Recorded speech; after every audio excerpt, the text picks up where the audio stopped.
All right, good evening, folks. Welcome to Monday Night Law here with Kirk's Law Corner. How's everybody doing out there? Enjoying the weather?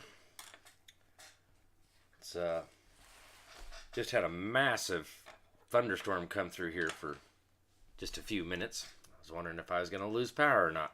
Flickered a little bit. I wonder.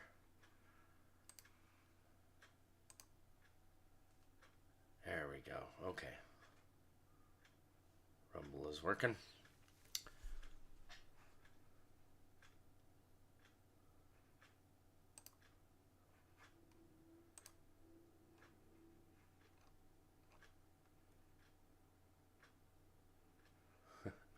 Well, lucky you over there, Jay Sharon on Telegram. Wonderful weather in southeast Missouri. Lucky you. It's been a little bit warmer this last few days, 50 degrees. But it's been raining and a little bit of sunshine and rain. But winter is here. It's here. I think it's here to stay for good old winter.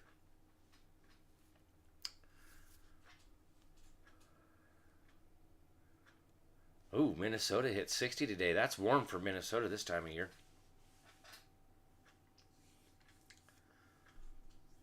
Of course, I've been out there in March and was freezing cold still with lots of snow. So,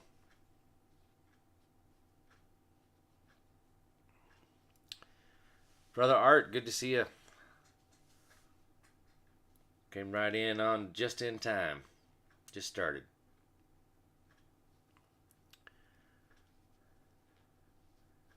Hey there, Chad. How you doing, brother? YouTube over there. So there's some interesting stuff floating around out there, and I went and took a look at this bill, which we'll have to. I'm gonna pull that up. I've got it pulled up, so we'll see here in just a minute. But um,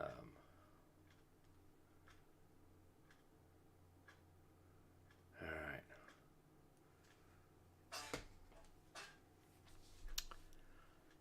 It's something's going on out there, folks.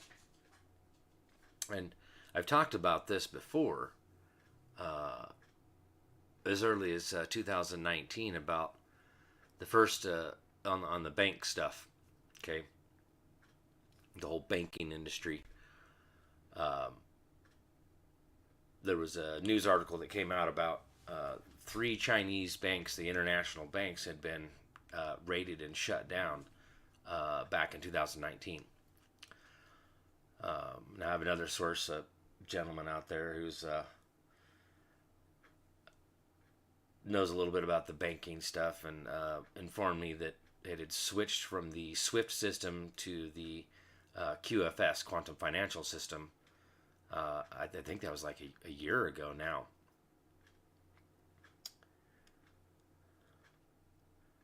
Uh, let's see. My audio seems to be all right over here. I don't know how it is on Telegram. Says it seems to be a little low. Anybody else having volume issues over there on Telegram? Thank you, Oscar. Sage Life, sorry. I don't know if it's maybe yours over there. There's brother Tony Franquito. Thank you, Dreaming Deer, there on Telegram. CC, how you doing, Alaska? What's the room temperature in Alaska? Does anybody have a IQ greater than room temperature Alaska here tonight?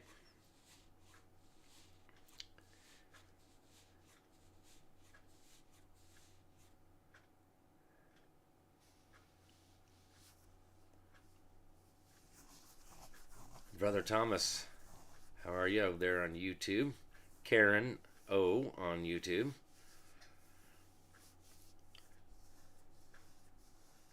I know I don't know if Destry is on here tonight or not. He's up there in Alaska too. But Cece's always on here, so I always try to ask her what the temp is up there in Alaska.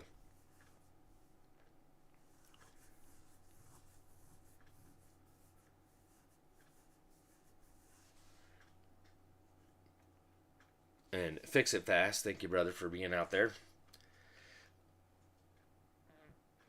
moderating my YouTube. Looking for trolls. 17 about 0.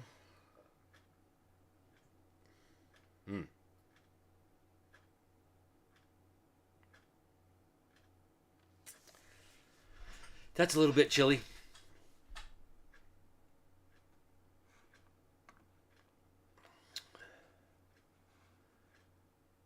Saying Rumble's a little bit low. Wonder if I just tweak it just a little bit, because it is right on the edge. I wonder if that give you a little bit better audio out there on Rumble and YouTube and Facebook. I just bumped your audio up a little bit, but could get this a little bit closer. I don't know.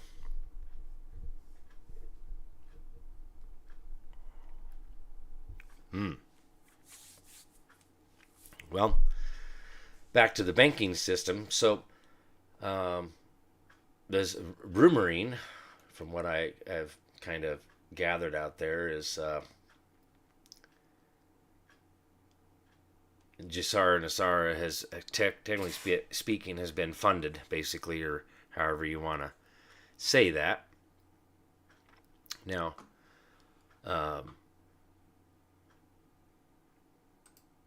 let's take a look at what I got here.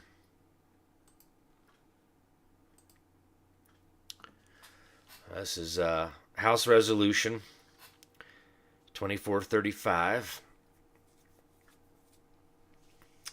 And it's the Gold Standard Restoration Act.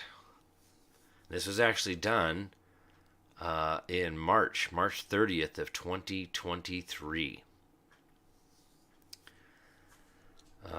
Was done by Mr. Mooney for himself, Mr. Biggs, and Mr. Gosar. Introduced the following bill, which was referred to Committee on Financial Services. To define the dollar as a fixed weight of gold and for other purposes. Okay, I've been talking about this for a while, that we're going to be going back to gold.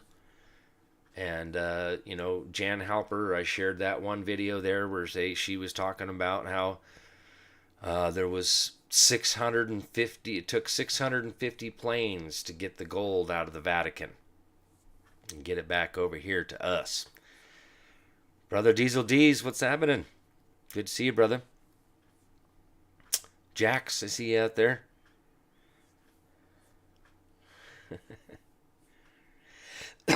Right, James? Can you point to that emolument and grunt? Oh.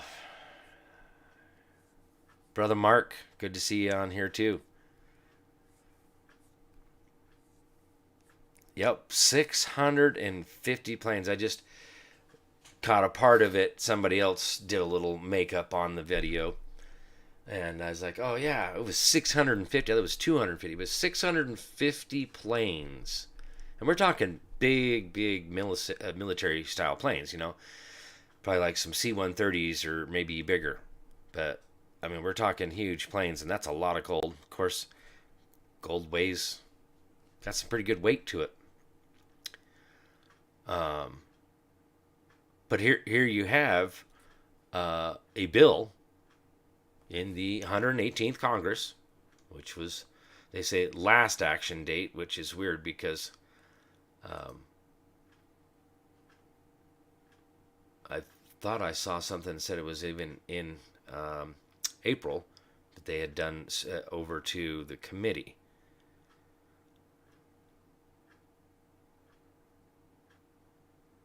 It was sent to a standing committee on financial services. Now, see here again. This is a great opportunity to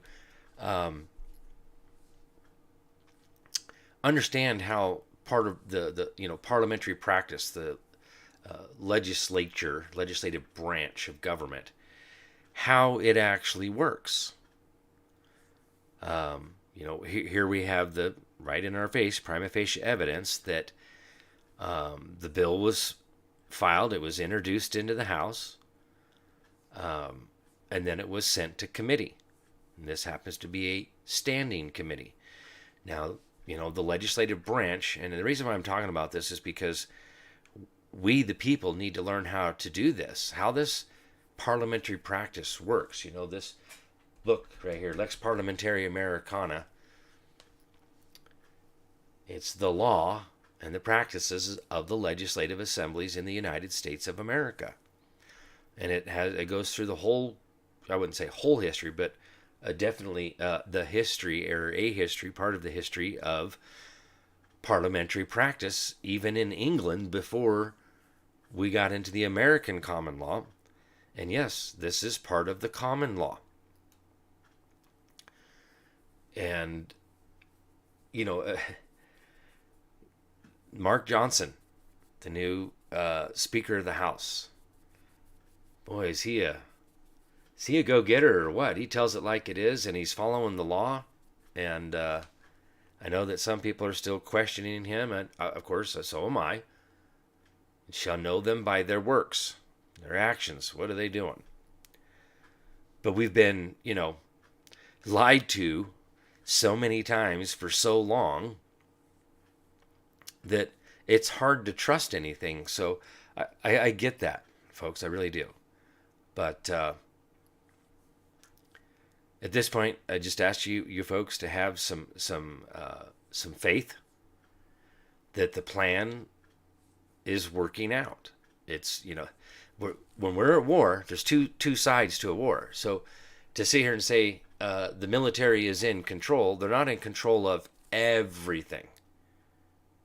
Right? You still got bad actors out there taking bad actions. That's a given. We're at war. Okay? But I want to reiterate this again. We've moved from Ukraine now into Israel. So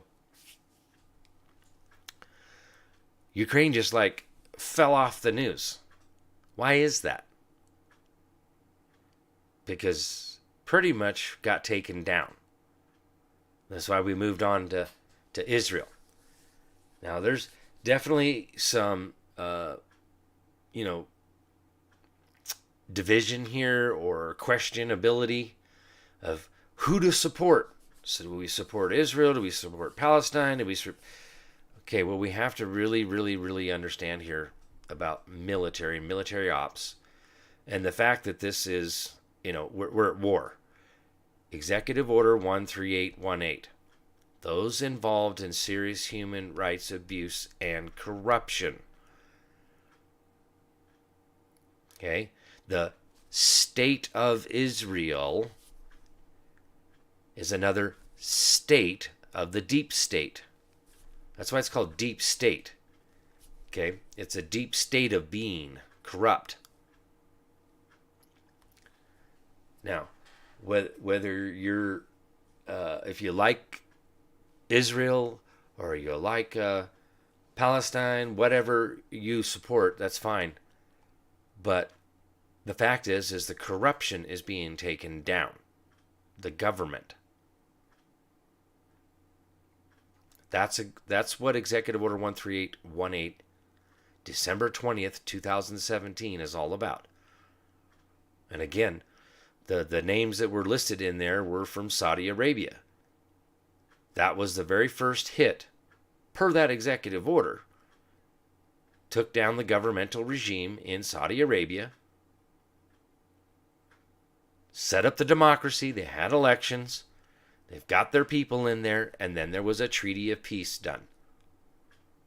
That's been happening over and over and over and over again. And one thing that I want to point out on that is when you do a treaty of peace, they become your allies, our allies. Think about that. which is why, again, Trump did the sword dance over there with them. That is a sign, signification. When Trump walked in front of the Queen, that was London. Okay, part of the Tri-City state, the deep state of London, Vatican, and D.C., District of Columbia. Okay, all those three have been taken down. And I showed that last week, Google Maps. It doesn't say Washington, D.C. anymore. It just says Washington. Even though, like when you click on it, it kind of showed D.C., but I remember looking at it before. It used to say Washington, D.C. when you hovered over it or just looked at it. But remind people what happened on January 20th, 2021. Military came in. That became a foreign occupied territory. They were given the opportunity to give up, but they didn't want to. We're at war on our own soil. It's just, again, it's a different kind of war. This isn't where we got people marching out on the battlefield and shooting each other, standing toe to toe. It's not that kind of war.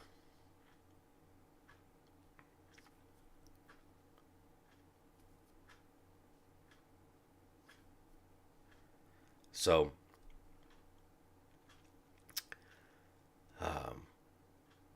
this is what we have to acknowledge that is in fact going on.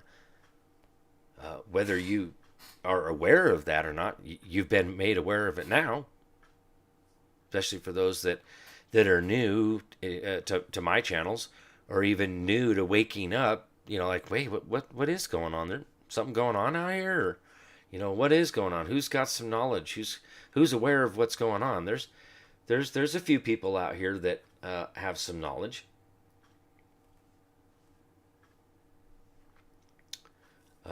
Derek Johnson, he's kind of new on the playing field, and he's putting out some good stuff there. Again, he still kind of misses a little bit, but nonetheless, it's good info. Some people don't like the way he talks to people. Well, got to read. Reading means reading, folks. Got to study, just like what we're doing right here, right now.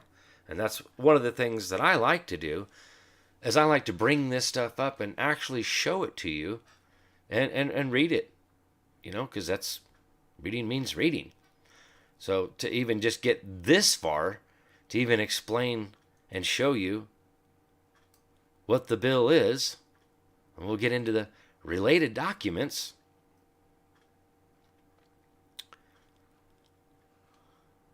And the bill history, this is where it was at, the bill history. I thought it had a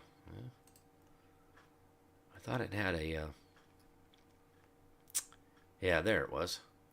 4.6. I guess there was additional sponsors. But I actually looked into this, and I'm like, this just doesn't make any sense when you pull this up. Oh, I should have did it different. Oh, yeah.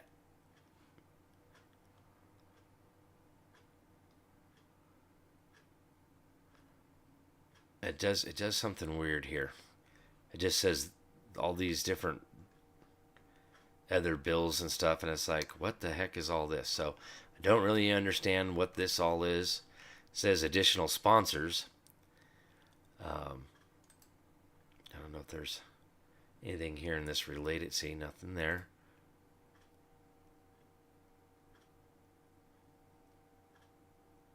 Yeah, I don't know.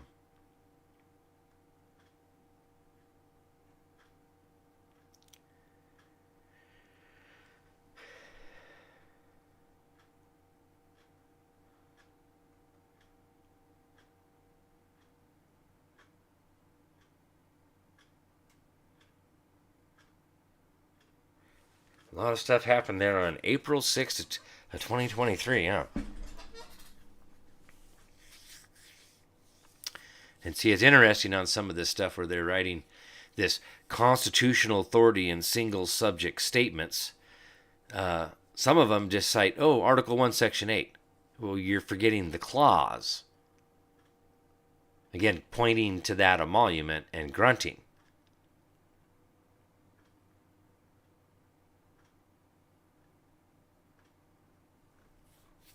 Okay. But let's go back over here because I really want to get into this.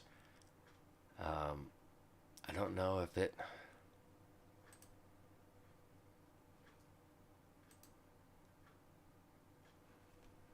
Dang it, where in the heck is it? How do I get to that bill? Related documents. Maybe it's right. Maybe I'll have to do that. There it is. Okay. I did it on my phone the first time, so I'm like, how did I get there?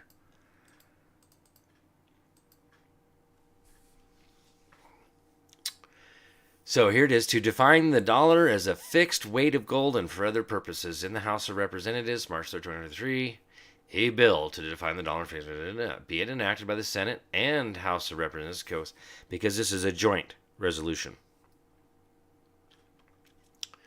This act may be cited as the Gold Standard Restoration Act. Congress finds the following, and this is great for everybody to see this, because this is what's coming. The Federal Reserve note has lost more than 40% of its purchasing power since 2000, and 97% of its purchasing power since the passage of the Federal Reserve Act in 1913. 97% of its purchasing power since 1930 when it first started. Now, again, remember that the Federal Reserve and the IRS was moved over under the Department of Treasury where it belongs, money. Okay? So, there's been steps taken to deal with this stuff. Okay? Number 2, under the 2% inflation objective of the Board of Governors of the Federal Reserve System in this act, here and after referred to as the Federal Reserve Act, the dollar loses half of its purchasing power every generation, or 35 years. Number 3, at times including 2021 and 2022, Federal Reserve actions helped create inflation rates of 8% or higher, increasing the cost of living for many Americans to untenable levels. Is anybody feeling the burn on that wallet there?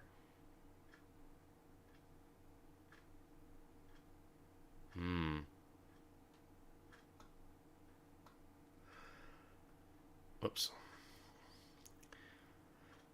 Number 4. American families need long-term price stability to meet their household spending needs, save money, and plan for retirement. The Federal Reserve policy, its policy of long-term inflation has made American manufacturing uncompetitive, raising the cost of United States manufactured goods by more than 40% since 2000, compared to less than 20% in Germany and France. Since 2000, United States manufacturing employment has declined by at least 25% after having remained steady at nearly 18 million jobs for more than 30 years. Does anybody see a problem with that? And what does that mean?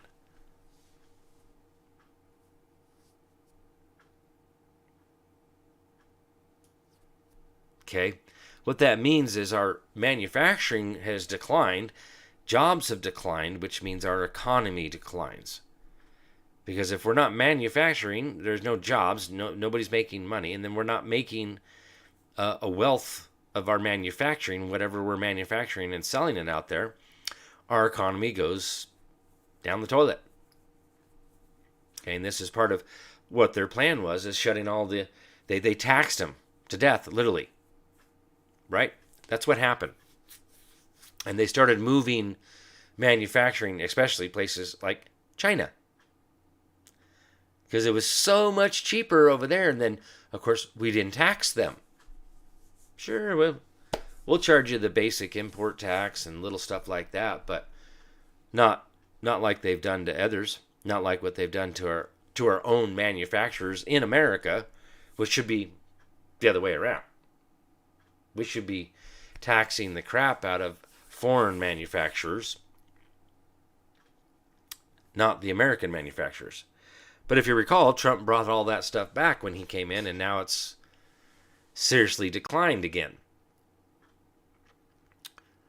So that's part of the plan there, to wake people up. You gotta feel it. If you don't feel it, you don't think it's wrong. You don't know anything's going on. It doesn't get your attention. So we're going through this to feel the burn, to feel the pain. Growing pains.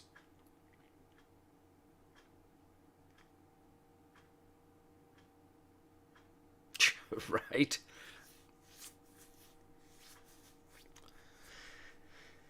Comment out here on Facebook, it means McDonald's grill cook makes more than a skilled craftsman. You know, that's part of that inflation. And so everybody, okay, we're talking about who out there hasn't mentioned some comment like that, hey, look at that, they talked about bumping the minimum wage to $15 an hour, and I see signs all over town, at McDonald's and whatever, they're hiring at $15 an hour. Think about it. I mean, for me, when I worked at Wendy's when I was 16, $3.35 an hour.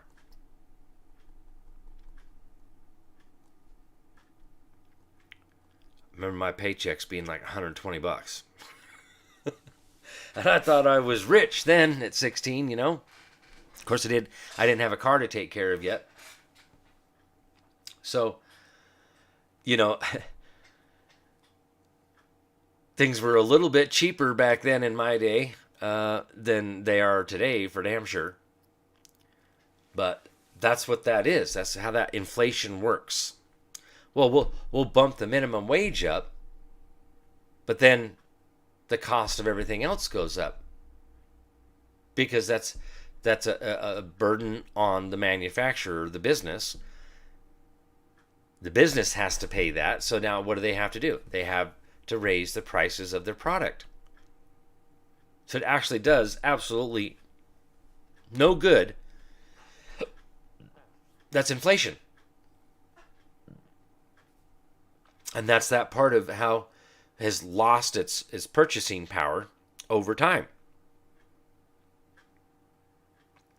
It doesn't matter what the minimum wage is.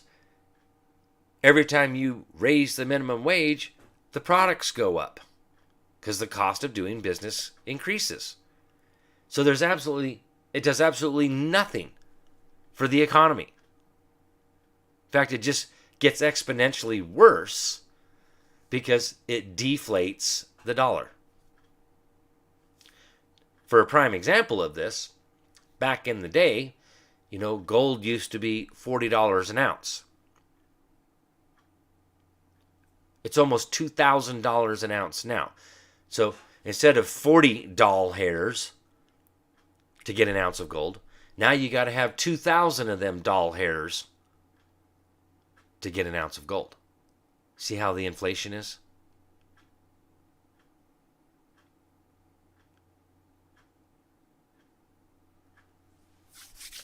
That's inflation. And it devalues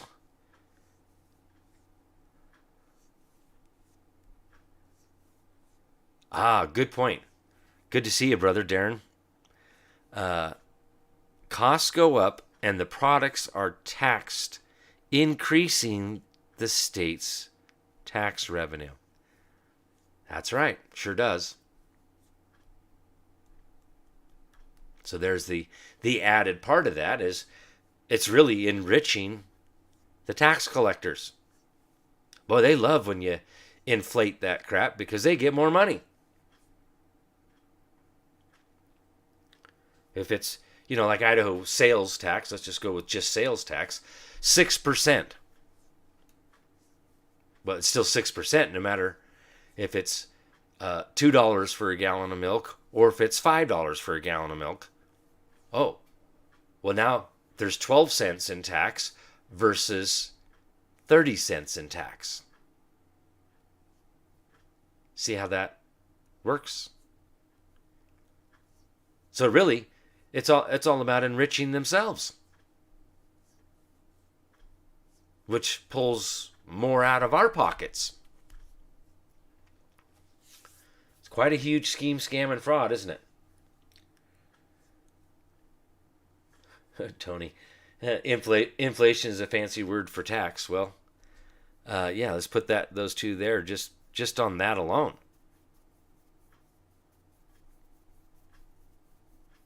You know, um, and I agree with Cece here. Tax is theft. Taxation is theft. It's a schoolyard bully stealing your lunch money, your milk money, whatever. We're going to have a return to this. Back to the report of the Commission on Unalienable Rights, that one of our rights is to the entire fruits of our labor. Okay? Our labor should never, ever, ever, ever, ever be taxed. Ever. That's the schoolyard bully coming in and getting in between you and the man you contracted your labor with and saying, hey, I'm going to take a chunk of that. Yeah? You get socked in the face. Get your hand chopped off. You get your grubby hands off my fruits of my labor. You don't get to touch that. All right. Let's get back over here to this restoration of the Gold Standard Act here. It's number 7 here. The American economy needs a stable dollar, fixed exchange rates, and money supply controlled by the market, not the government. I don't know about y'all, but can't you get behind that? I don't know who would not be in support of that. What does it say, number 8 here? The gold standard puts control of the money supply with the market instead of the Federal Reserve, discourages excessive deficit spending, and encouraging the balancing of federal budgets. They have to stay within their means. Uh-oh. That means some of that executive agencies might have to go away because, well, we just can't afford to pay for that. I know it's been a slow change, but it is coming. This transition is happening. And it's going to be exponential here over the next year. Plain and simple. We're getting to the 7-year delta, which is part of the plan under the continuity of government. We're coming up essentially on the 6-year right now. So within the next year is the 7-year delta. I have not been able to pinpoint the exact day, but if I had to give it a day, it's either going to be November 4th, 2024, or it's going to be January of 2024. Now, I don't like to give exact dates, just like many other people, because none of us really know the exact date and time of anything. I mean, not really. When it comes to this kind of stuff here. So, but we do have a timeline.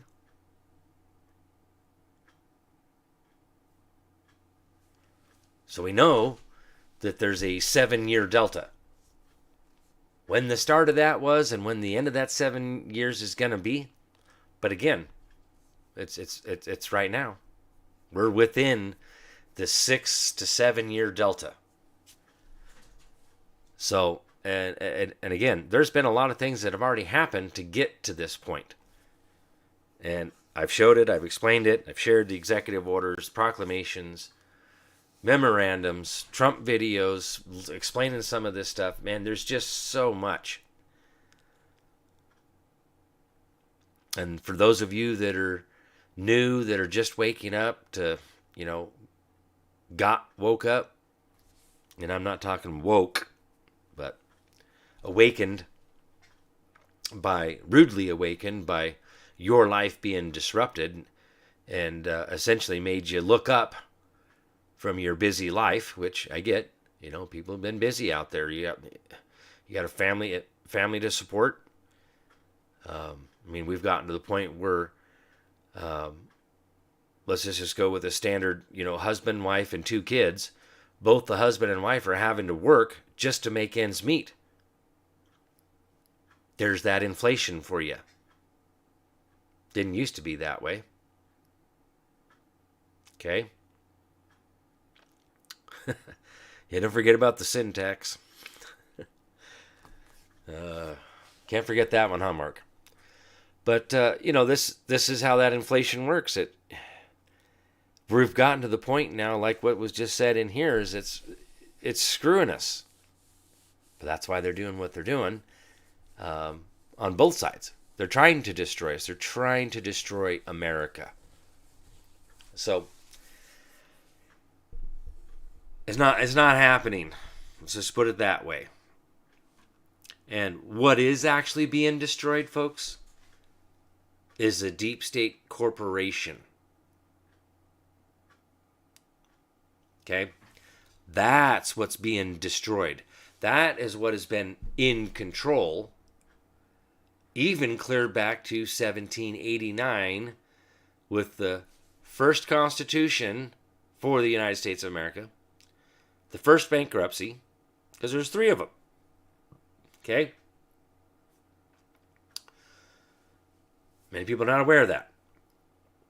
But the District of Columbia was actually created in 1789. Not 1871. In fact, it was 1868 when the District of Columbia supposedly became an independent sovereign nation state. No.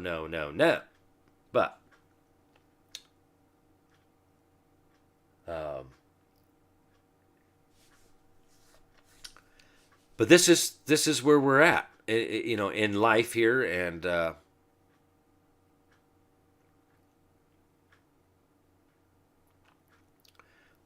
we are all alive during this time.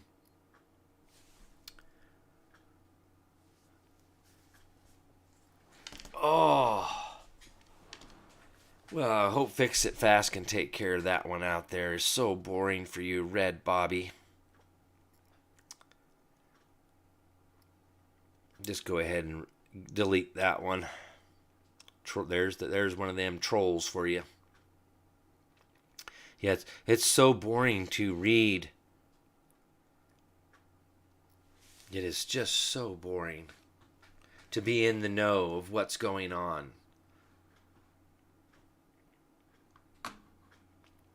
I think there's quite a few people here that would disagree with that, and that's why they're all here, because it's not boring.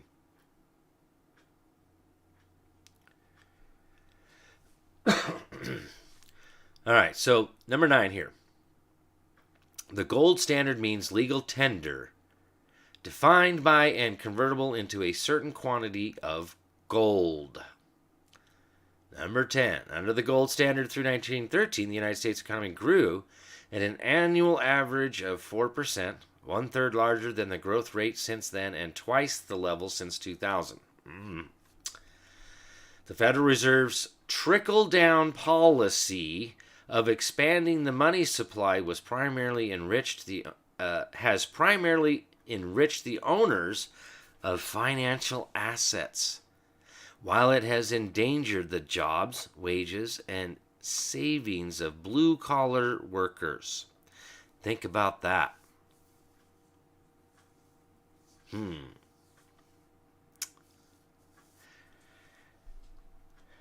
Number 12. Restoring American middle-class prosperity requires change in monetary policy authorized to Congress in Article 1, Section 8, Clause 5 of the Constitution, which is what? To fix. Thank you, Fix It Fast.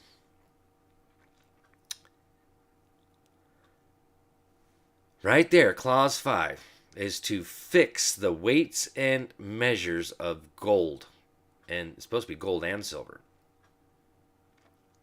Now, if it's supposed to be fixed, that means you can't change it. Because that would, you have to fix it. Stationary, fix, bam. Set in stone. Oh man, my finger.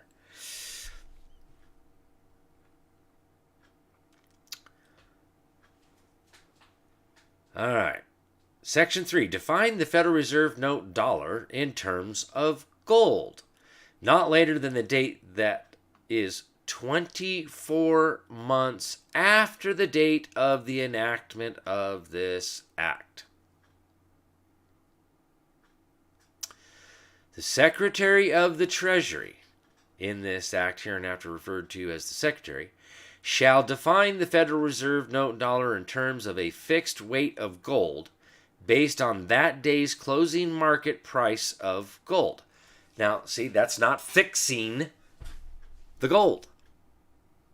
And why would the Secretary of Treasury get to define it? No. You just cited Article 1, Section 8, Clause 5. Congress is the one that's supposed to fix it.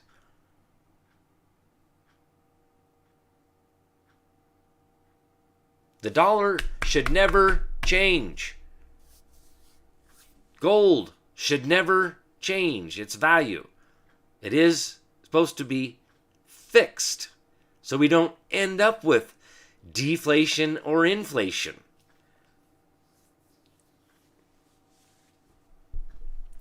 Should never do that. I have a problem with that. Federal Reserve Bank shall make Federal Reserve notes redeemable for and exchangeable with gold at the fixed price determined under paragraph 1 and create processes that facilitate such redemptions and exchanges between member banks and the public. I'm wondering, they're talking about redeemable and exchangeable.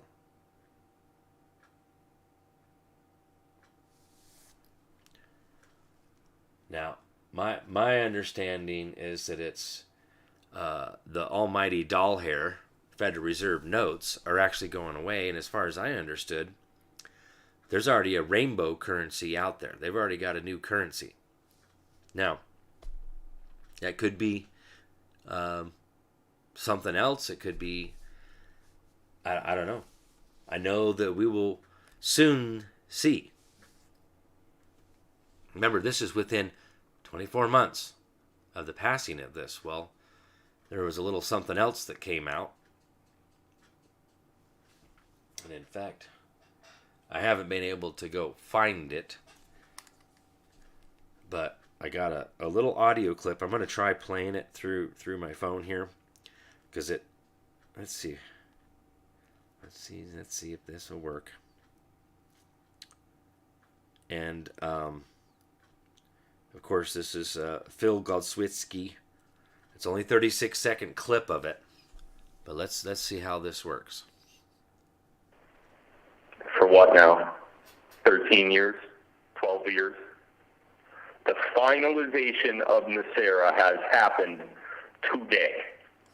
The reevaluation of currency of all countries worldwide has happened today, November 5th, 2023. It is done. It is done. It is over. Reevaluation has happened, and what you are about to see over the next several weeks is bank failure. That's it. There's your 36 seconds. I was hoping that I could go find more of that, but I honestly don't put a whole lot of belief into Phil.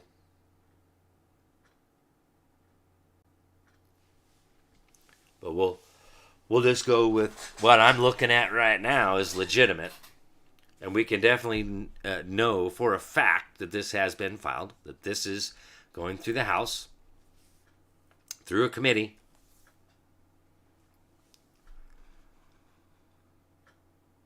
Now, notice it didn't say anything about it been back out and been passed yet. So, but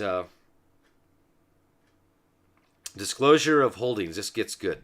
To enable the market and market participants to arrive at the fixed Federal Reserve note dollar gold parity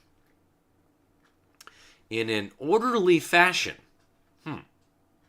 During the 24-month period following the date of enactment of this act, the Secretary and the Federal Reserve shall each make publicly available in both electronic and published format all holdings of gold, with a report of any purchases, sales, swaps, leases, and any other, probably transactions, financial transactions involving gold since the temporary suspension in August 15th of 1971. So they're going to bring forth everything from 1971 forward.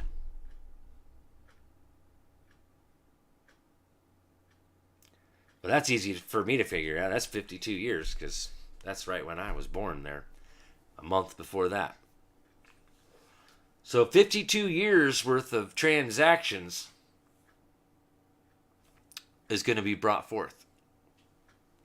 Just saying.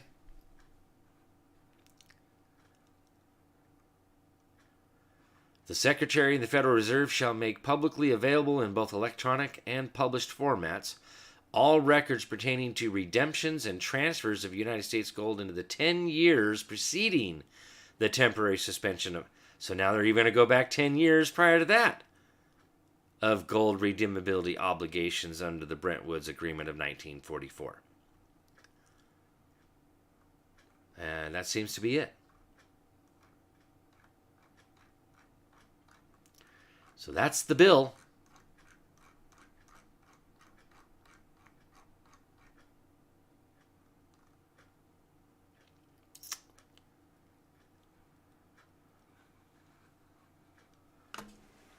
But, you know, let's see. Tony Franquito over here on Telegram says, check out the U.S. debt clock, and bottom left it shows USA Treasury dollars 2025 going up and U.S. M2 money supply now, all CNI going down. It states Federal Reserve note dollar. This is the bank going down. Note the real value Treasury gold backed dollar. Fed needs to convert to Treasury dollar. Thus, someone has to determine what the Fed note is to the Treasury dollar gold back. Right. There has to be that exchange rate. I mean, because technically speaking, they're foreign to each other, right? That currency is foreign to each other. So what is the rate of exchange? Is essentially what's going on here. But let's go to that U.S. debt clock.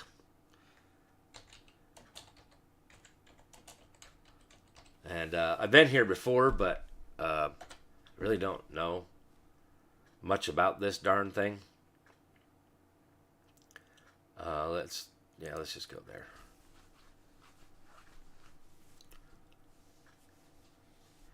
A whole lot of busy numbers on there. But what's this time machine? Forwards, backwards. Oh, I don't even want to click on anything. Look at our national debt just going up and up and up and up and up.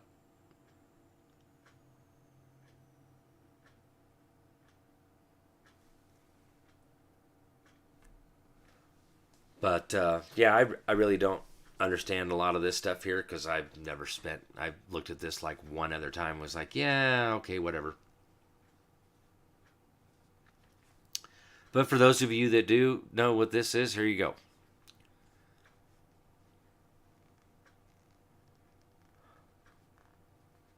Or is that this over here?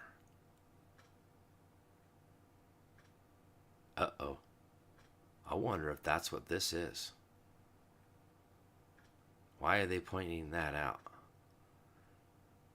Dollar to silver ratio now, $0 per ounce. Tony Franquito, can you chime in on that? Is that what we're actually looking for? We're looking at? Bottom left, money creation. Don't click it. Then click on money creation bar.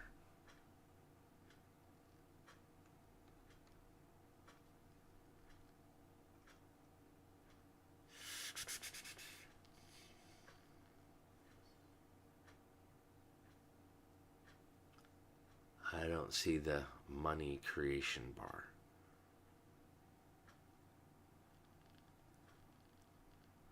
Oh, there it is. Gotcha. Then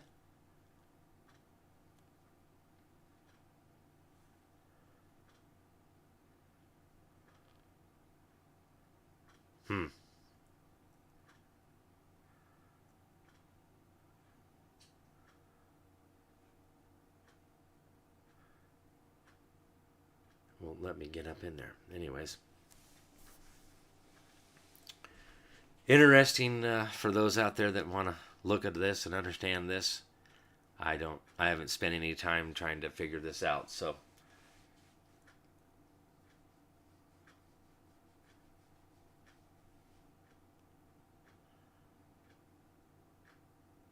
Yeah. I don't know. I'll try it. Let's see what happens. All right. Let's see what happens. Tony Franquito giving me a phone call. What's happening, brother? Hey, my friend, I can't text you because it gives me 5 minutes before I can text you again. Oh, wow. So, on that money creation, it shows you what the silverback was, right? Kennedy and then Lincoln, and actual what the Treasury note was, right? And that's gold back. And it shows you Executive Order 11110 when Kennedy was putting this back into dollars, and he had done $4.3 billion, right? And that would gold back, silverback at that time, silver certificates. Yep. If you look at money creation, it says right under where your mouse is, you see U.S. Treasury dollars 2025 with the symbol USA, United States up there. Uh-huh. And then right next to it, you see U.S. M2 money supply now, and it has a pyramid. That's the fiat money, and that's going down. Remember, they got to liquidate. Oh, it is. Yeah, they got to liquidate that. And then they're going to increase the gold money supply, which is USA Treasury dollars. That's got to increase. Now, if the dollar's been, the fiat dollar's been devalued by 97%, you would think that we would have to hit 3% U.S. Treasury dollars in gold. So whatever 3% of 20 million is, there, right, would tell you how much gold we would need. And they're creating that currency. It's called money creation. So they're creating it now. So they're continuing to create the dollar, gold back. That's what they're doing. That's what those two boxes show us. Wow. Okay. And then it shows us the actual history of when we were actually on a gold standard with the U.S. Treasury. Wow. See, yeah. That's the Lincoln and the Kennedy. Kennedy, yeah. Yeah. So that's kind of just a quick overview. Those are the important boxes that I look at. So when the money supply, the fiat money, the pyramid goes down to zero, I think that's when you would do your flip. But you can't. Now, I don't know. I'm just making a real big assumption. Right. But I mean, technically speaking, the almighty doll hair does have to go to zero, right? Yeah. I mean, to go do away with it, yeah. It's got to go to zero.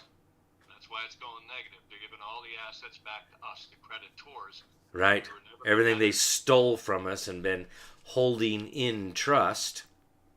Because this is all part of the Cestui Que Trust Act of 1666. Yep. So these folks have been playing the generational long game for, a long time. This is a generational game. So you want to talk about playing a long game? These folks, they plan for generations ahead, hundreds of years. Yep.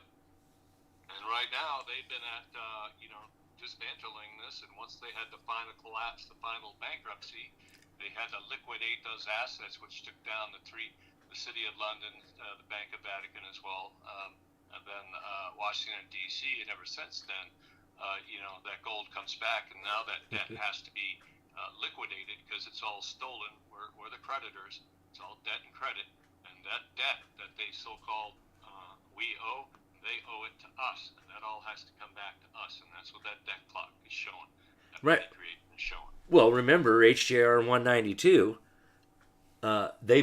Congress made the promise to pay all the debts. Yep. So how can we be this trillions of dollars in debt?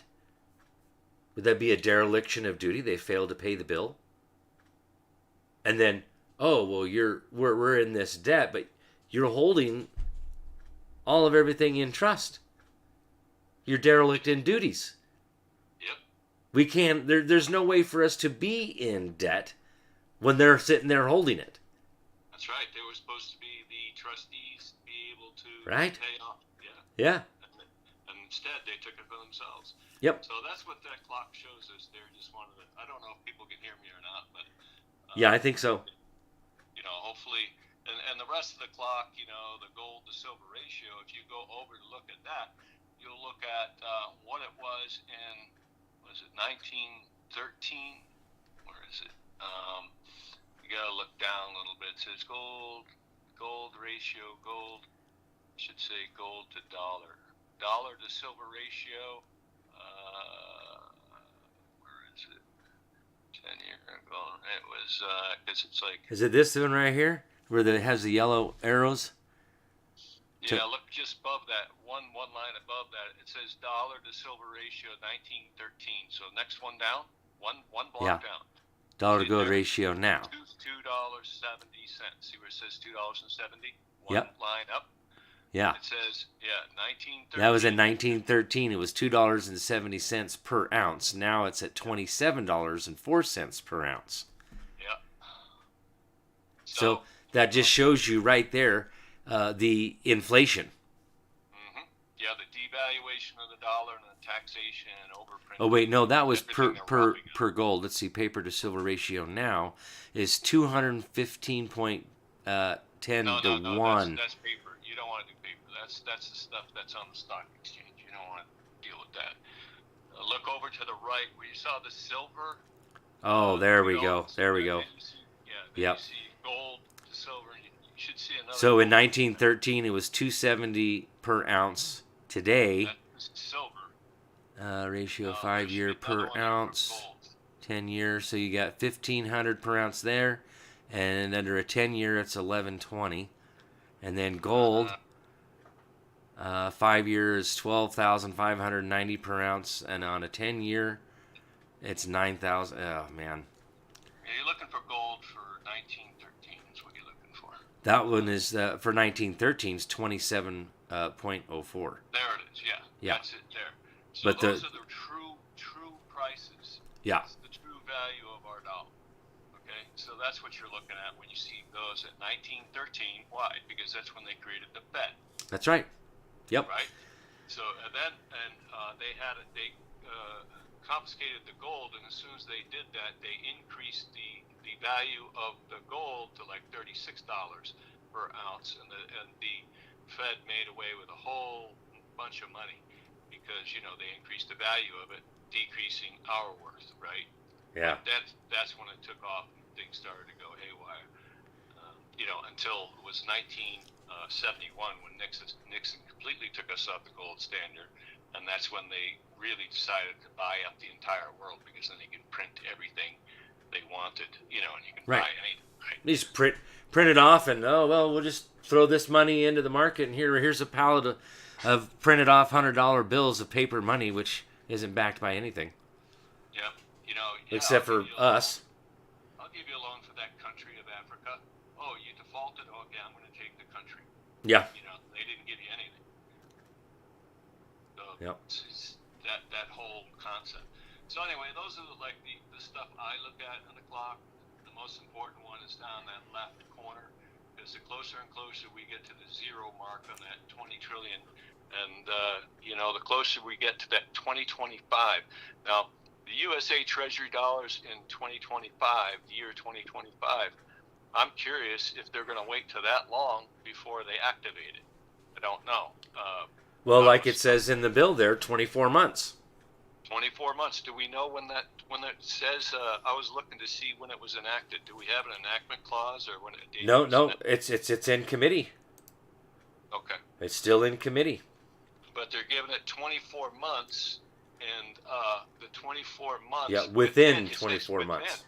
So it could happen anytime once it's enacted. They're probably holding off on enactment, you know, because they know people like you and I are watching. Right? But that's part of that tidbit there. Now, somebody out here on Telegram here, Deanna Patriot, she said something about the 7 trumpets, 7 seals. Debt clock has had little critic messages with seals on them for the past few weeks. The 7th message dropped yesterday on the 5th of November. Same day Phil made his announcement. I'm sure it's just a coincidence.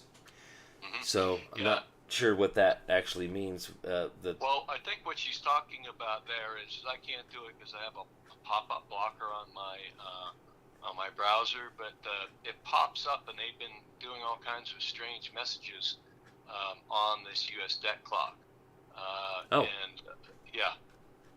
So it goes over that, and there's some really interesting things that have been popping up on the very front of it, and I think so there was stuff going up on that. I don't remember what it was because I don't have access to it. I have to turn off the blocker, but you might ask her; she might know.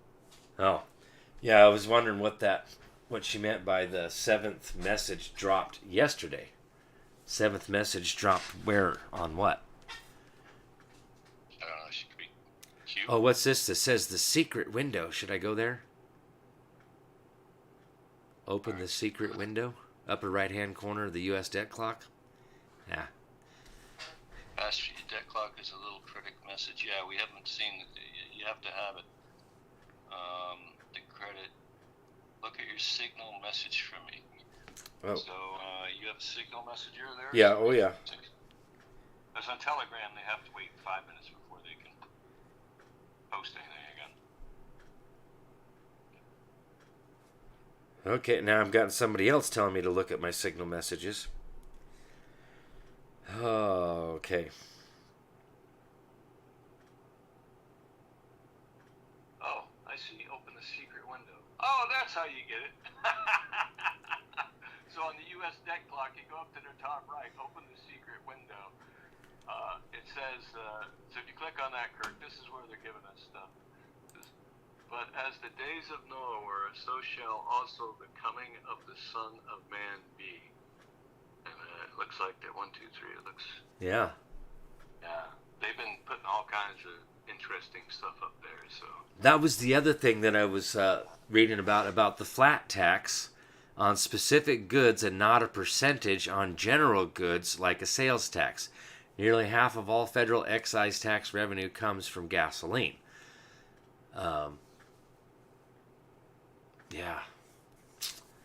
Yeah, I wondered about that. We were just talking about that secret window. It changes from time to time, and they've been doing some drops, and I think they're talking like Q drops as well, but a lot of talk has been, remember the 5th of November, and I watched the movie Vendetta last night, V for Vendetta. Oh my goodness, you gotta watch that. It's, wow. Yeah, when you see everything that's been going on, it's pretty powerful. So, kind of tells you the good guy plan. It really does. Yeah.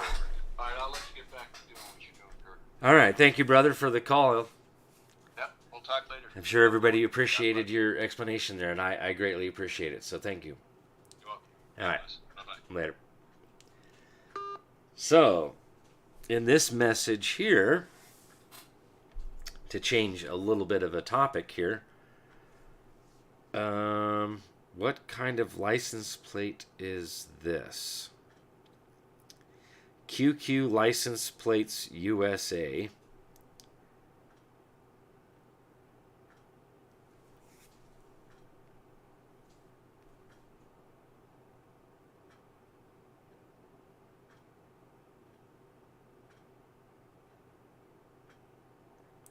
So apparently we have NATO in town. I'm not really going to disclose that particular information, but not all NATO is bad.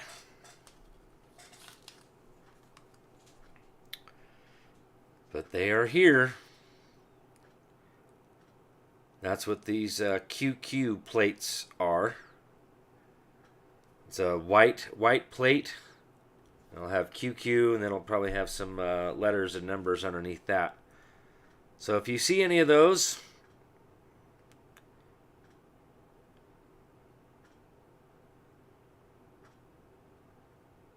authorization for use in the USA. They're Germany.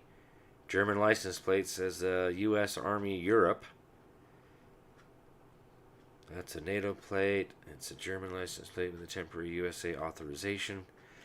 Yeah, so interesting.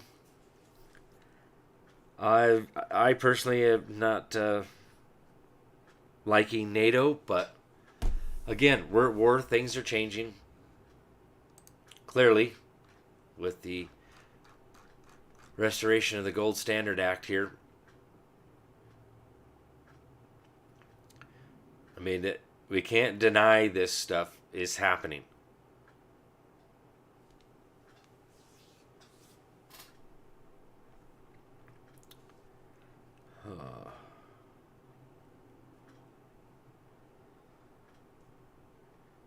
Uh-oh, what did I do? Now I did it.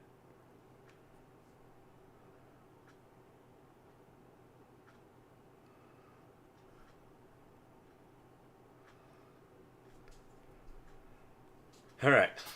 So, while things are cooling off in other places, things are warming up in others. So, this is, just a little tidbit of what's going on out there. And thank you, Tony Franquito, again for the tidbit on this. On our money and explaining how kind of this all works. But there you have it.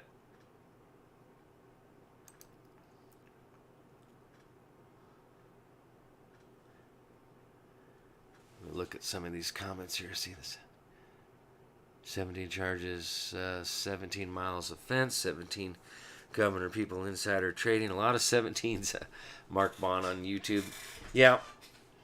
17 this, 17 that. Whoa, wait. That went. I was going to look at something else there.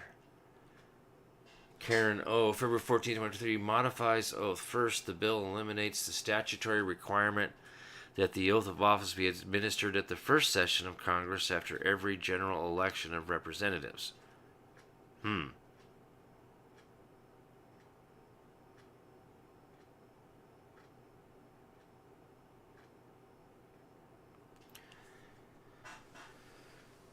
Yeah.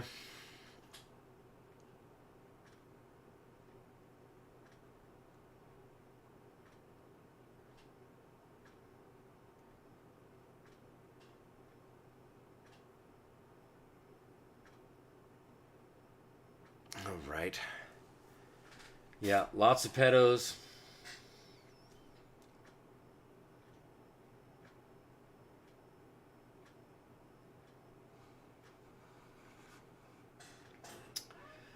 Had a lengthy conversation, however. That's all he disclosed when asked statistics, or spastics, specific questions.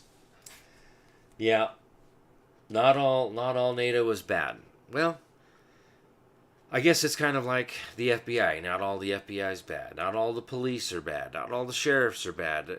You know, we've got good guys and we've got bad guys.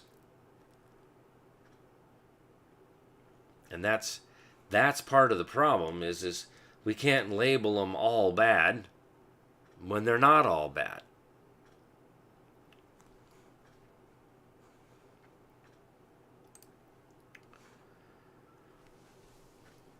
Good times.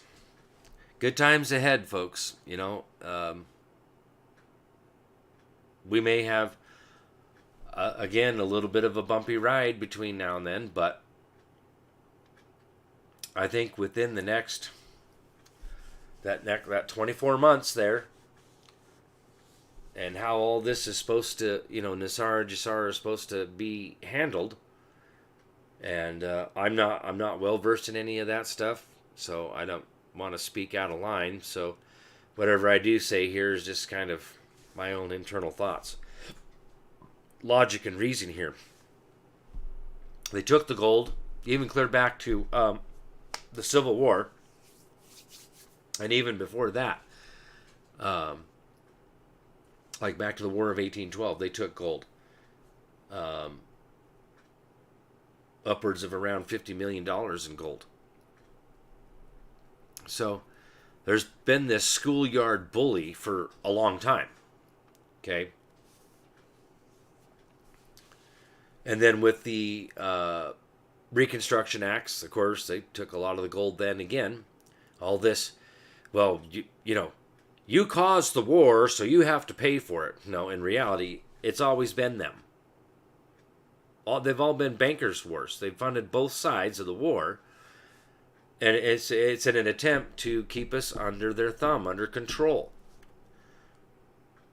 And then the whole thing there in 1910, 1913, the Jekyll Island meeting, you know, murdering those specific people on the Titanic, or so-called Titanic.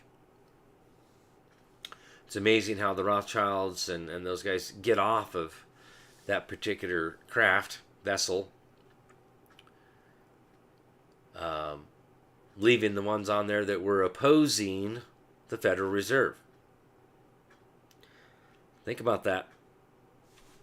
Think about that.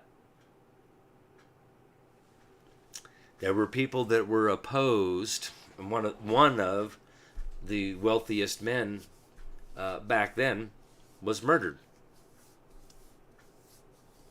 So, because of that.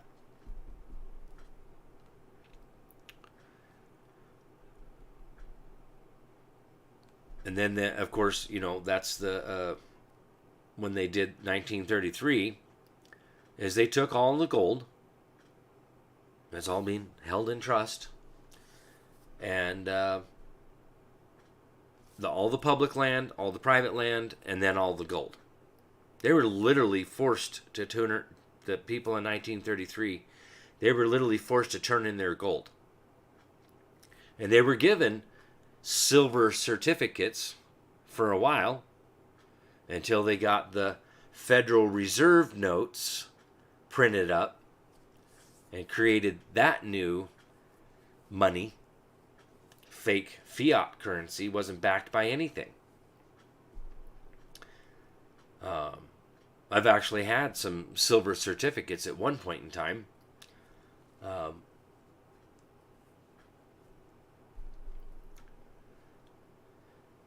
So it's time to give it all back. Everything that's been held in trust, which is why 650 planes went over to the Vatican, raided the Vatican, and took back all of our gold. Thank you, Trump. Thank you, military.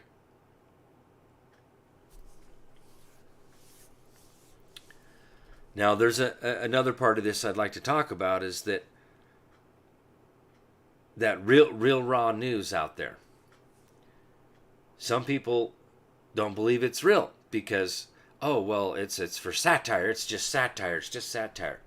Now, I'm going to remind people, when Real Raw News first started out, it had a disclaimer, because that's what I did when I first came across it, and it was probably only just a few months after they initially started that website. And I thought, well, wait a minute, I got to check the disclaimer on this. And at that particular point in time, it said that, listen carefully, folks, some or all of this may be true, but is for satire purposes only. That was their disclaimer back then, when they first come out. Now, their disclaimer has actually changed about 3 different times since then. And now it adds, on advisement of counsel. Imagine that. And now it's just satire. Nothing about some or all may actually be true. So, for those out there that don't believe that people are being executed, well, I've got a couple facts for you. The first fact is Gitmo, they built a lot of new big buildings down there. Imagine that. For housing prisoners. Then here's another fact for you. The Manual for Courts Martial. That was updated in 2018. The same thing with the Uniform Code of Military Justice. The same thing with the Law of War Manual. All these things, militarily wise, it's all been updated starting clear back in 2016. Law of War Manual was actually done in 2016, before Trump. The continuity of government was done before Trump, by the military. Okay? So, and I remember, I recorded it, and I've got a little short video that I recorded from the TV. There was one of them little news tickers on the bottom that was talking about how the DOJ was trying to stop Trump from doing any more executions where he'd already done 13. They were trying to stop him from doing any more. Now think about that. Who's coming after him now? Isn't that the DOJ? Yep. But this is all, that's all playing out, folks. It's all a show for us to see and go, some of us have been exposed to the same exact crap. Lie after lie after lie. They make stuff up. Fraudulent, I'll call them charges, complaints, indictments. The old going saying out there is these people can indict a ham sandwich. Well, there's a reason why people say that. It's because they don't even have to have any kind of evidence that they did anything wrong, did anything unlawful. They don't have any evidence, but they'll just do it anyways because they're so corrupt. Okay, lots of people going to jail and prison for nothing. I mean, I feel bad for some of these January 6ers, but this is to wake the people up. I truly believe once this all goes through and somehow Trump comes back as the president, whether it would be the president of the new republic, not the corporate government de facto, we're sliding back into government de jure. Plain and simple. This is under the continuity of government. This is Article 4, Section 4. This is Texas v. White. This has already been asked and answered by the judicial branch and already explained this in Texas v. White, that the president, only acting as commander-in-chief, has the power to set up provisional government pending the outcome of the war. Again, we are at war. World war. Talking about World War III, we're already in it. Ukraine, Saudi Arabia, Iran, Iraq. What are you thinking? Is that around the world or not? That means we're at world war. Treaties of peace. You can't do treaties of peace without being at war. Okay? And, you know, I know that Derek talks about federalizing the military, the National Guard there in January 20th. Okay? But we're going back to Executive Order 13818, starting back in December 20th, 2017. Way back.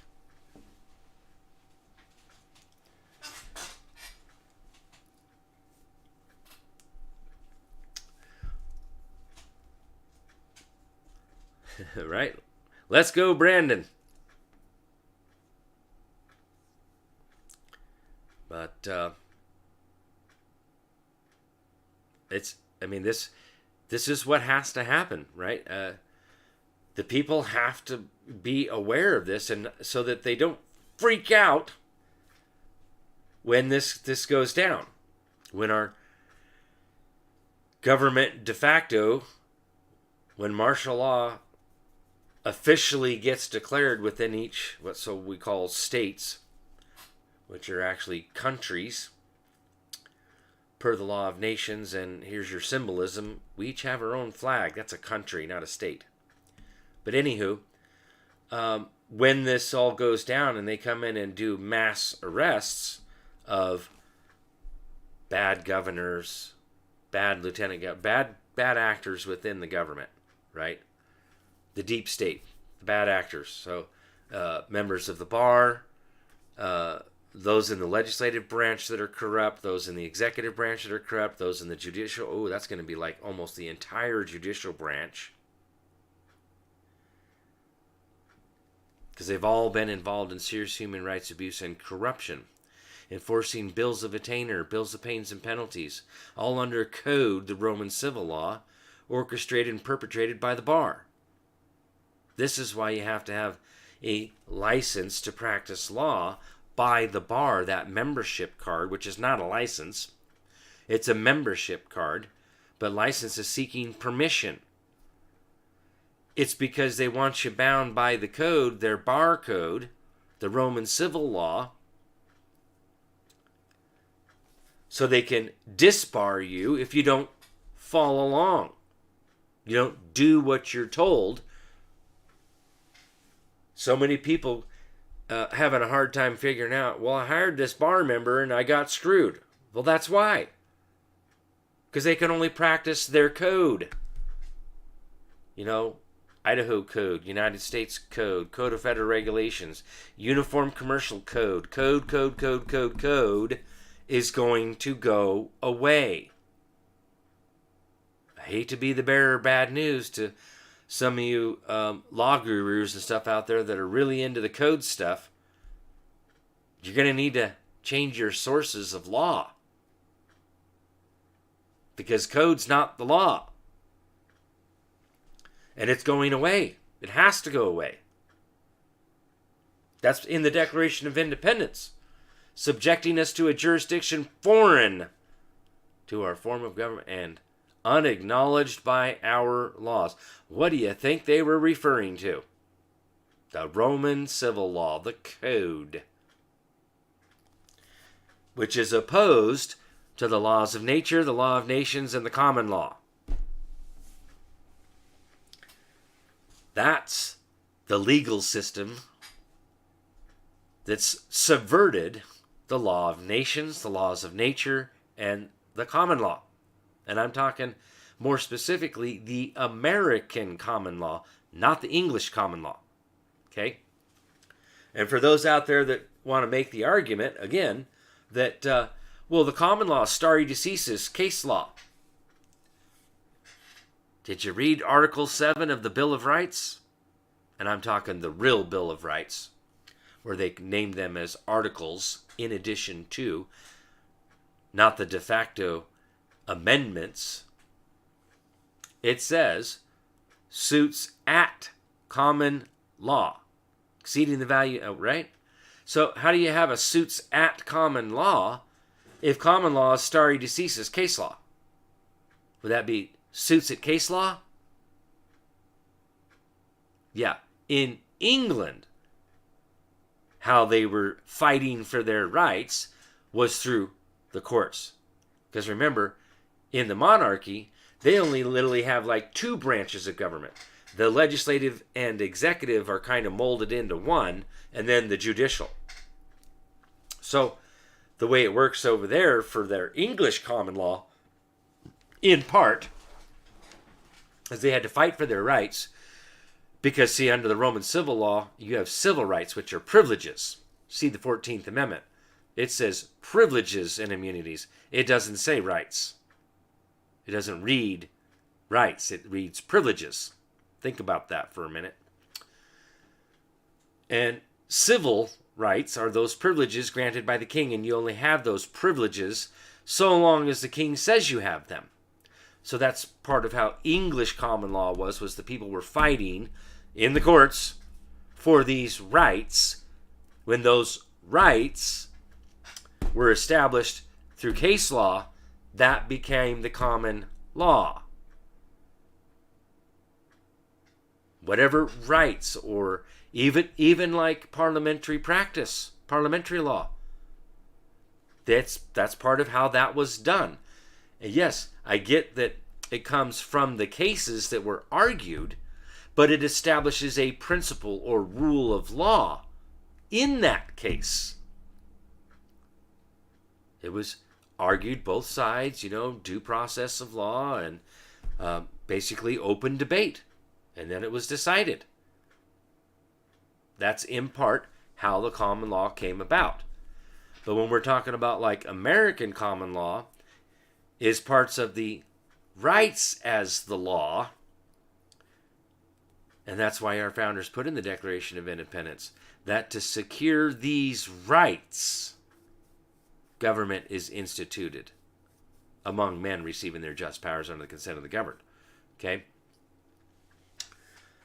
So the common law is supposed to be rights that we have in common, like life, liberty, and the pursuit of happiness, the right to acquire, possess, and utilize our property as we see fit.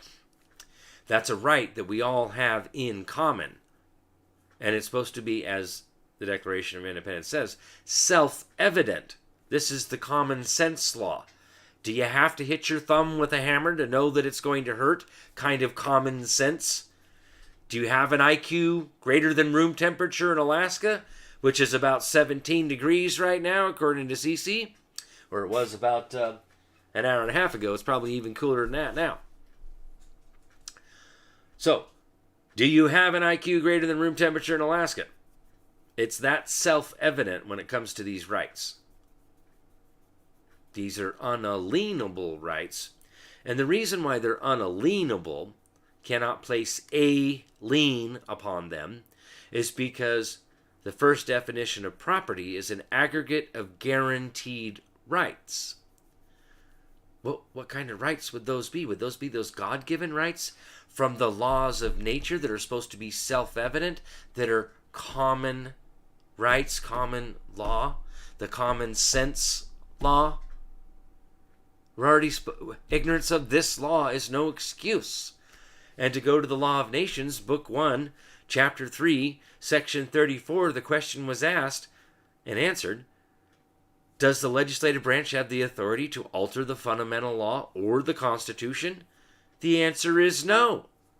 The fundamental law is like the principles of mathematics.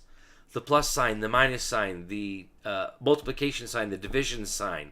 Okay, those are principles or rule of law, rule of mathematics, that dictate the correct answer every time. Regardless of your feelings, how you feel, your opinions and feelings are totally irrelevant. Doesn't matter. They dictate the correct answer. It's black and white. 2 plus 2 equals 4, because the rule of law, rule of mathematics, the principles of mathematics dictate that is the correct answer. And this is logic and reason. This is how we know the difference between a man of sound mind and one that is insane, not of sound mind.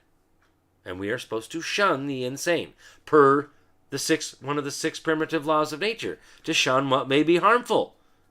Right? That's like really crazy to think that way, but That's why we have loony bins and mental hospitals to lock these kinds of people up, to protect society from their not being of sound mind.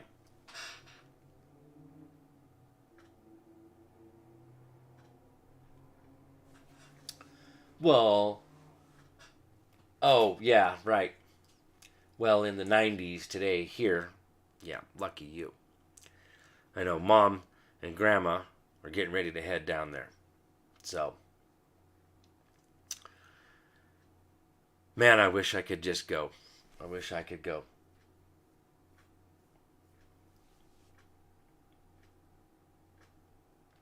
Thank you, Curious Cell. You're welcome.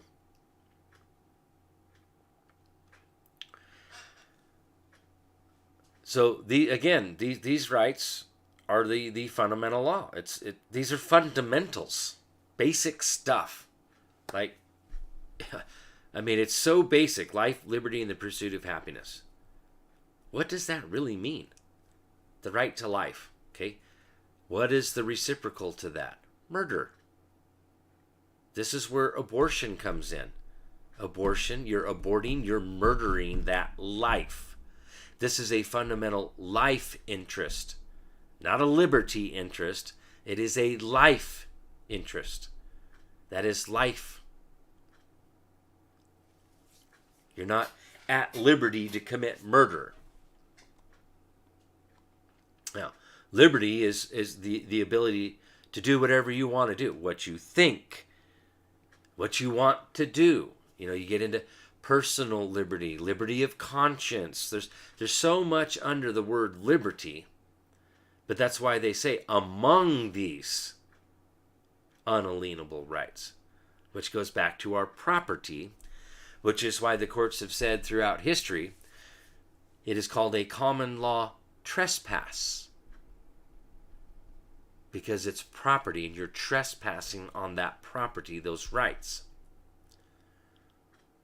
And the lien is the root of that unalienable word, is to take something and hold it till the debt is paid. That is the difference between unalienable and inalienable. Inalienable rights are more like them civil or political rights, which can be put to a civil death. You can lose your political rights. Okay? But you cannot lose your God-given rights. Now, I know that with some of the recent cases there out of the Supreme Court of the United States, and even in the, which blows my mind, of all places, out of San Diego, California, the federal district judge, we're talking the district court judge, the ban on semi-automatic weapons and large capacity magazines has been overturned. It's been declared unlawful and unconstitutional.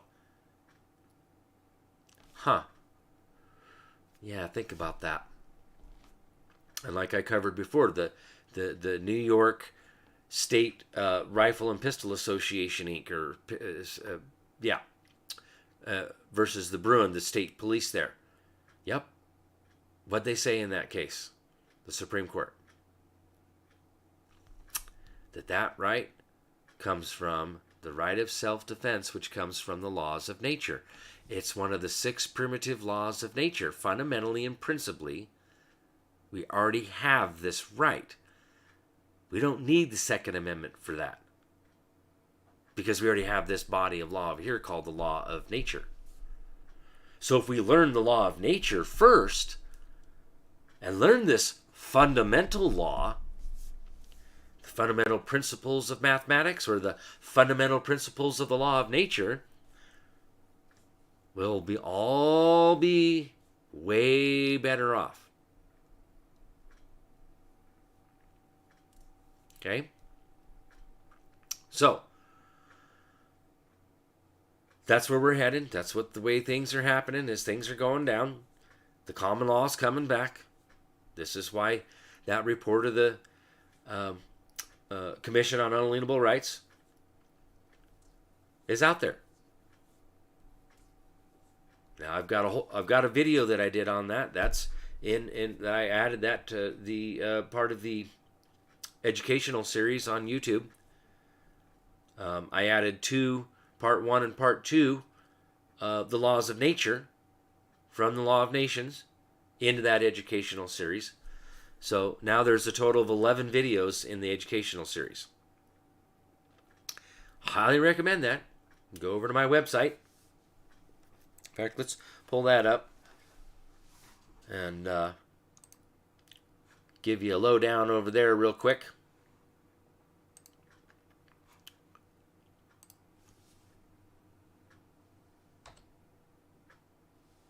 Go to my website, kirkslawcorner.com. Now, these over here are right here in the top left-hand corner. These are links to my social media. So you got Facebook, Telegram, there's Patreon, YouTube, and Rumble. Those are the links to social media stuff there. Patreon, that's for those that like to get in on like Wednesday night workshop, or you need some one-on-one time with me. That's tier 4. Tier 1, tier 2, I set those up as a basic donation to help support what I'm doing right here, right now, for free, as well as supplying the educational series for free. I've got a plethora of videos out there, especially on Facebook. Okay. So, I had issues with YouTube, so I had to take a lot of those videos down.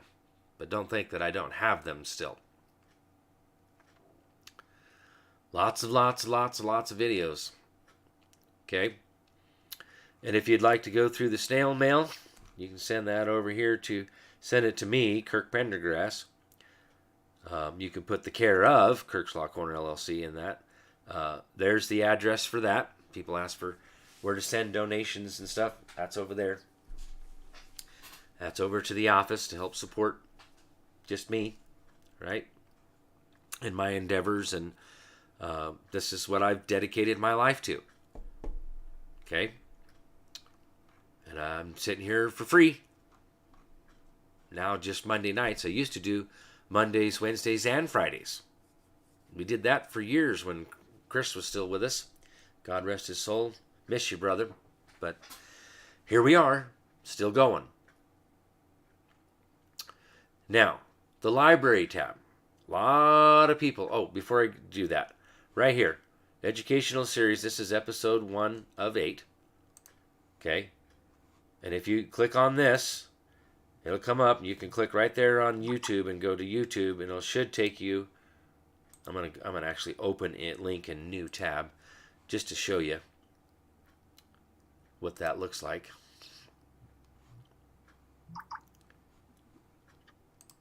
Okay. So that is episode 1 of 8. It should go. Oh, yep, goes right up here. Goes into number 2 of 8. And it's weird that it took the text out of what they used to be, but it's right here now. Click on the more. What are your rights and where do they come from in law as it is written? Okay. So, I guess this even breaks it down into some like key moments throughout that's kind of cool.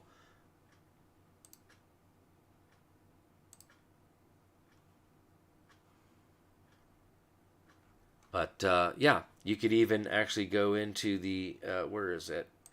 Oh, I thought you, yeah. You could go here and then go into the playlist itself.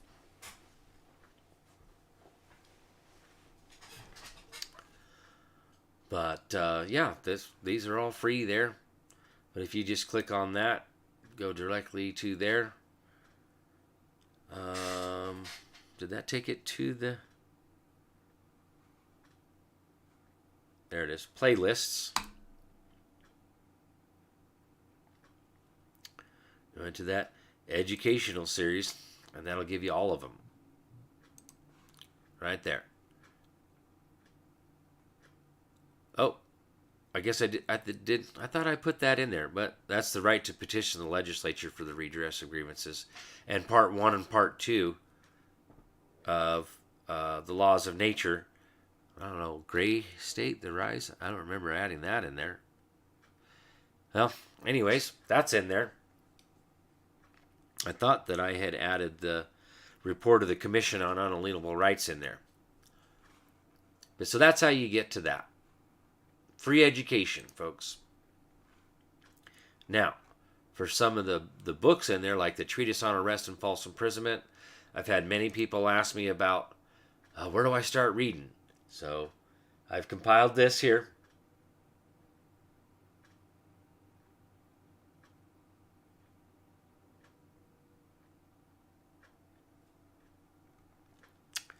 Here's the Treatise on Arrest and False Imprisonment. Again, this is a good place to start reading to learn the basics of American common law and the law of nations, or the principles of the law of nature as international law. Charles Wiseman. Both of these books are from Charles Wiseman, the Treatise on Arrest and False Imprisonment and the Authority of Law. The Authority of Law is about how real statutes, what they look like, how they're supposed to be made, who they apply to. Okay? And then this is the Law of Nations, written by Herman D. Vattel. It's right here. Here's that report of the Commission on Unalienable Rights. And then once you get through those, get your basic foundation going.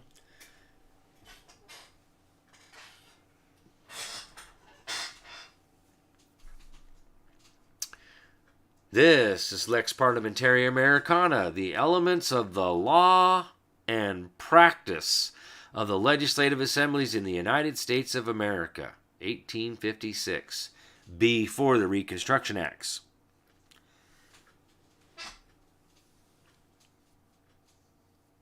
Okay.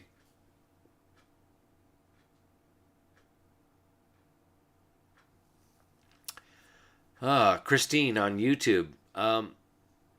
I've been out here doing this since September 2017. Was on Blog Talk Radio, Future of Our Children Network, for a year and a half prior to doing lives here. Started out on just Facebook and then got Facebook and YouTube. But, you look at this educational series, episode 1, that's over 4 years ago. October 1st, 2019, when I uploaded it here. Okay? That's over 4 years ago that I uploaded this document, or this video.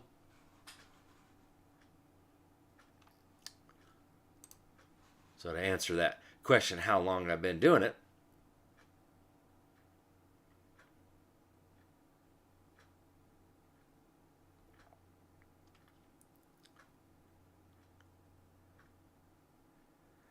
now, you want to know how long I've been studying and researching? Well, that, technically speaking, starts about 1995 when I finally made that vow to God, sitting in a jail cell because I didn't want to get screwed like that again, that I'd start studying law.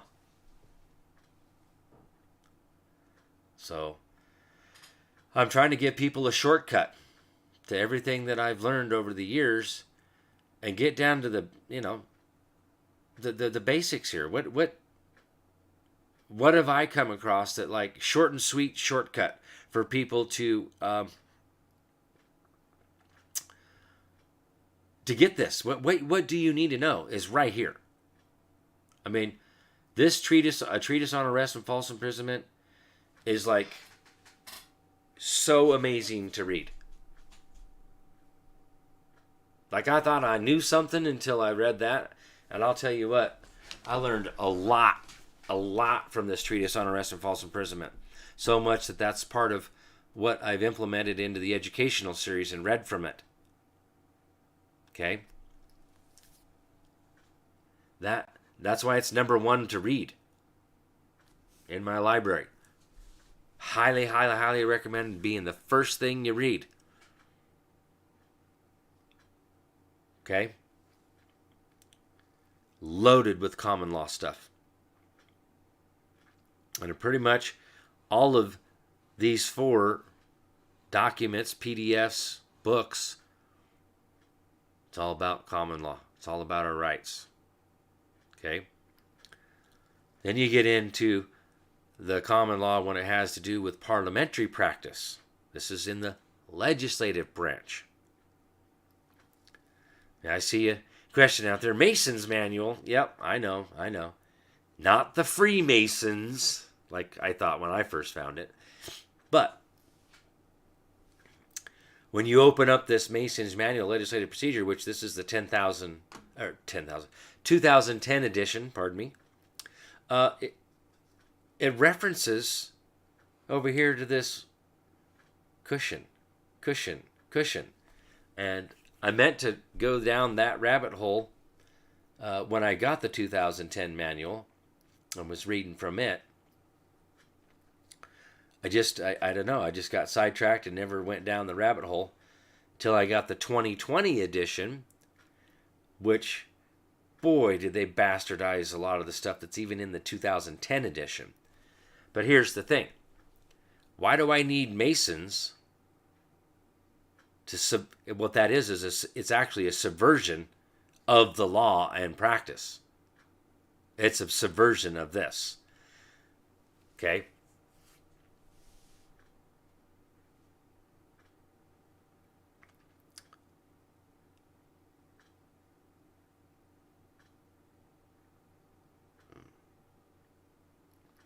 But it is, a bunch of bar members that are basically subverting the law and practice of legislative assemblies in the United States of America.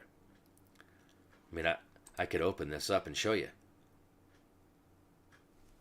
Just to give you an idea of what I'm referring to.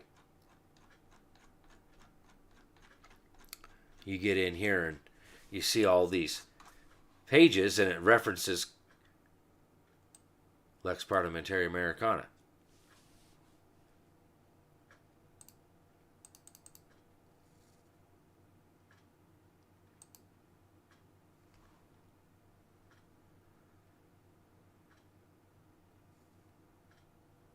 Oh, let's see.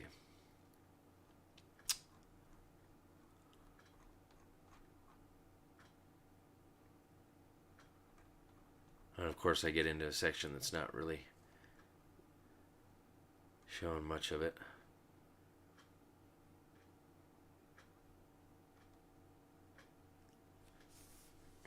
Should actually go back to the very beginning because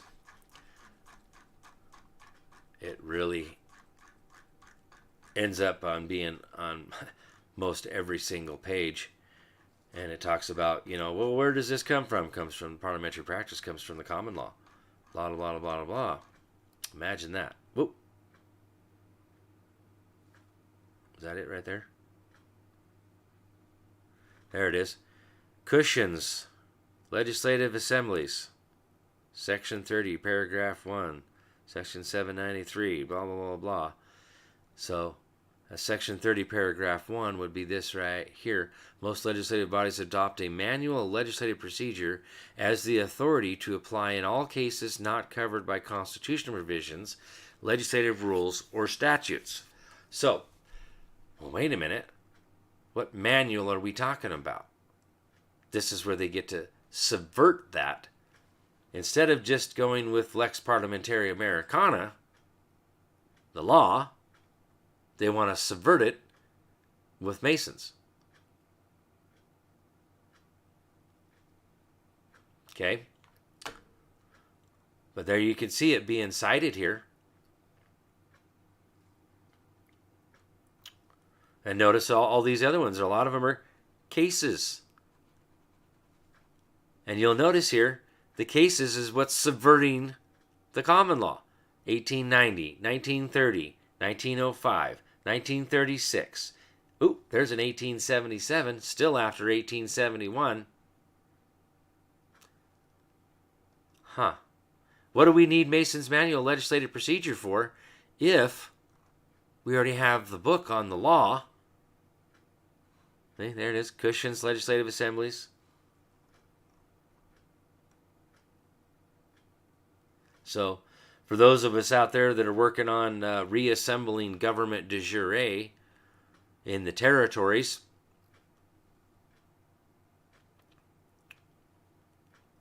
How about like this? Constitutional requirements concerning procedure must be complied with. Imagine that. Being organic in character, constitutional provisions stand on a higher plane than statutes and are mandatory. Duh. Constitutional provisions prescribing exact or exclusive time or methods for certain acts are mandatory and must be complied with. Constitutional provisions that are general in nature and not exclusive may be directory. Okay? So, like the Fourth Amendment, or Fourth Article of the Bill of Rights, the Fifth Article of the Bill of Rights, and the Sixth Article of the Bill of Rights, those are constitutional provisions, and they are mandatory, because that's part of due process of law, procedure. But legislative procedure is controlled by constitutional provisions, so it also controls the legislature. So if it's already the law, a constitutional provision regulating procedure controls over all other rules of procedure. Huh. Imagine that.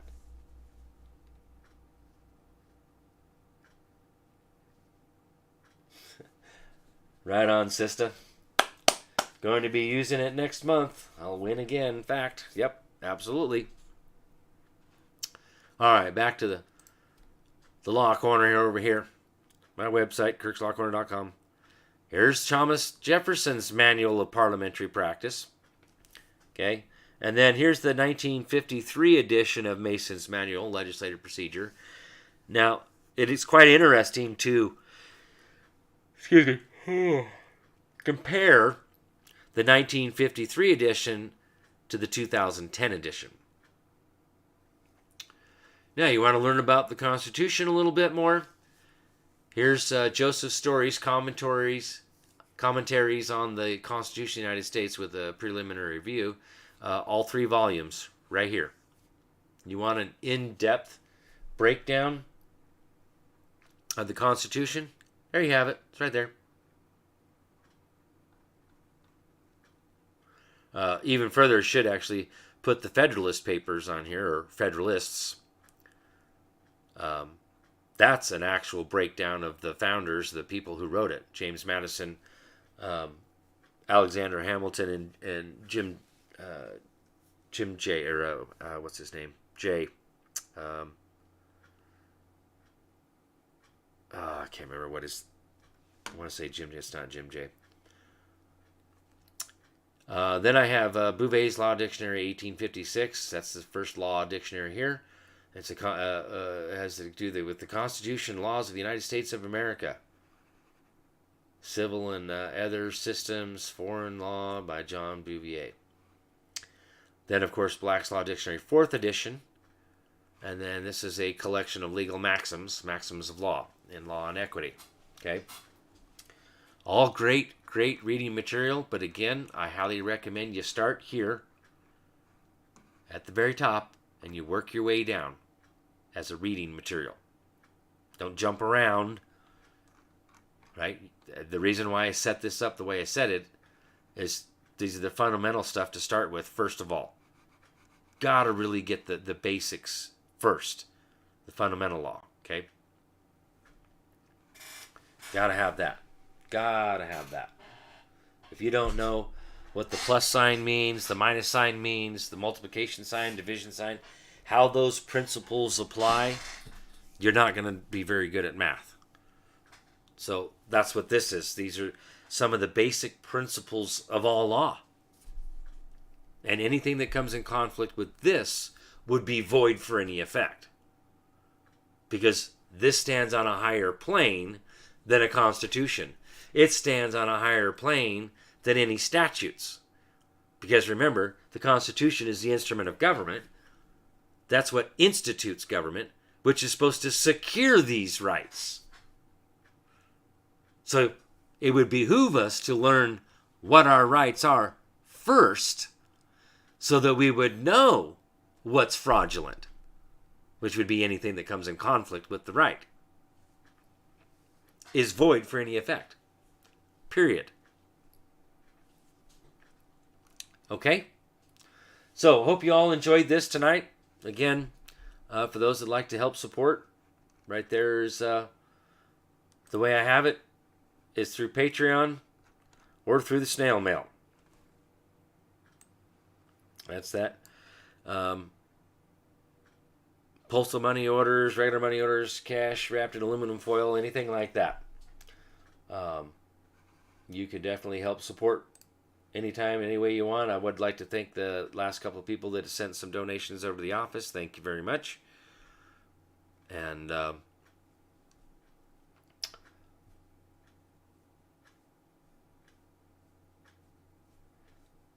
I know, right?